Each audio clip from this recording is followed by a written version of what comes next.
ঠান্ডা মাথায় আজকে রাতের বেলা চিন্তা করবা আল্লাহ পাক তোমাকে কি জন্য দুনিয়ায় পাঠিয়েছেন।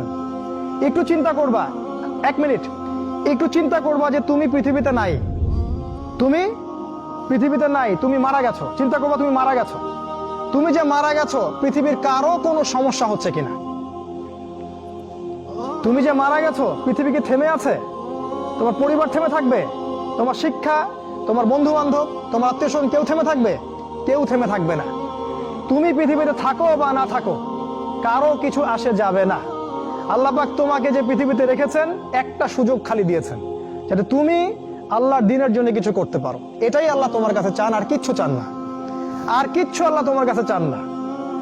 আল্লাহ চান তুমি একজন ভালো মানুষ হও, ভালো মুসলিম হও এবং দ্বীনের জন্য কিছু খেদমত করে পৃথিবী থেকে বিদায় নাও। এই দিন তুমি ছাড়াও বিজয়ী হবে ইনশাআল্লাহ। তুমি থাকো বা না থাকো এই দিন কিন্তু বিজয়ী হবেই। Likey